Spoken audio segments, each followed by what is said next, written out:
Joining us now for more is Gabrielius Landsbergis, Lithuania's Minister of Foreign Affairs, who is here in Washington after spending time in New York at the United Nations General Assembly this week. Minister, thank you so much for joining us here on Bloomberg. If I could first ask you if you think it is important Zelensky sits down with Donald Trump, who could very well be president of the United States again come January. Do you see a need to do some damage control here to not risk U.S. support of Ukraine in the future? I think it is important. Definitely. And what we've seen in the past that Ukrainian government and president, they tried to offer as much transparency and information to the both sides of the aisle. They understand that the decisions have to be bipartisan if Ukraine wants to win this war. And they've proven in the past that they can do that. They understand the subtleties of U.S. politics. And they've been quite okay in this. Of course, now it's an election time. It's understandable that everything is extremely sensitive, and I'm sure that the meeting between him and President Trump will be extremely useful. To follow up on that, Minister Landsbergis, we have seen, and you could tell from the clips that we just played, how much this is entering the 2024 presidential race right now. And we saw Vice President Harris even making a not-so-veiled criticism of Trump's own version of what he thinks peace in the region should look like.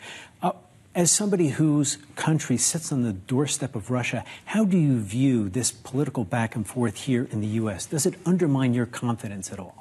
Look, I believe it was inevitable. We're having probably the biggest conflict in European continent since the Second World War. In hyper-politicized world, it's impossible not to talk about this. It's impossible not to form opinions about this. So really, I mean, at least in Europe, nobody believed that this will be left out of the debate. So people are concerned, obviously, of how, what this debate will lead to. But I don't think that anybody is surprised that it's happening. Now, when it comes to the content of the debate, the substance of it, look, I think that it's impossible it would be very difficult to admit that either side would like to see Ukraine losing. That means that in one form or the other, whoever wins this election, I believe that they will be committed to Ukraine winning. And that means that they will need to form a policy that will lead to that. And I think that what Ukrainian president is now doing, offering a victory plan, I think, again, it's very useful to understand how Ukrainians are thinking, what do they need, and then, to formulate a position on it. Well, and we know that victory plan was shared with President Biden in this meeting at the White House. I wonder to what extent, if you've seen it, it is based on this notion that Ukraine be freed up to use longer-range missiles to go on offense against Russia in more of its territory. Is that something you would push this administration to change its course on? There are a couple of elements in the plan, as far as we know. It is first being presented here in Washington, then it will be presented in detail to other countries, and it's quite understandable. But the basics of it is, first of all, Ukraine has to be equipped. It has to be equipped in order to be in the strongest position to defend its own country. And not every time we were convinced that this is happening. And therefore, current announcement of almost $8 billion of new equipment, especially ammunition, is incredibly important. The second thing, ammunition needs to be used.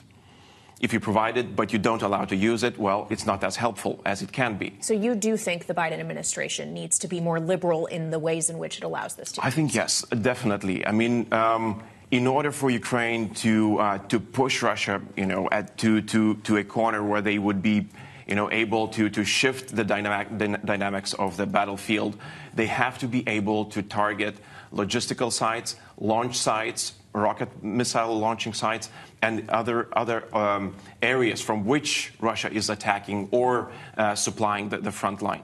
So it's incredibly important. And third thing, what we heard also President Zelensky saying, is security guarantees.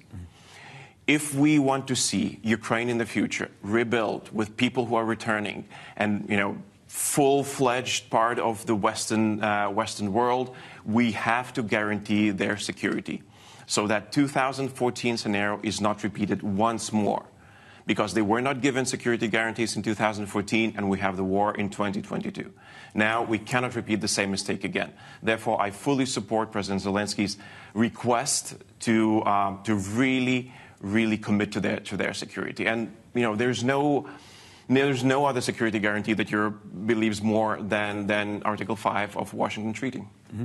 And on that subject, Ukraine would very much like to be part of NATO, but do we think all NATO members who would have to approve this unanimously, would they go along? And I'm thinking of Hungary. Would they necessarily fall in line and back this? I don't think that it's an easy process. It never is. I wouldn't expect that. But at this stage, we have to ask ourselves and our partners very important questions. If Ukraine is not secure, then can we say that NATO is secure? If Putin is not stopped right now, are we sure that he will not continue? And if we cannot answer these questions with certainty that Putin will not continue, Ukraine will stay safe outside NATO, and I believe that we can't, that means that we have to do something about it, and that something is actually extending Article 5 to Ukraine. So, to get deep into the arguments. And I really like that this question is put out there. So it's not taboo that, that Ukrainians are talking about this, that, other countries are talking about this. So it's out there. We really have to address this. All right, Minister, thank you so much for spending time with us this evening. We should note he's spending time with us before heading to receive the Transatlantic Leadership Award for 2024 here in Washington, D.C. tonight. Congratulations to you, sir. Thank you so much. Appreciate it. Hopefully we'll see you back here on Bloomberg soon. That's Gabrielius Landsbergis, the Foreign Minister of Lithuania.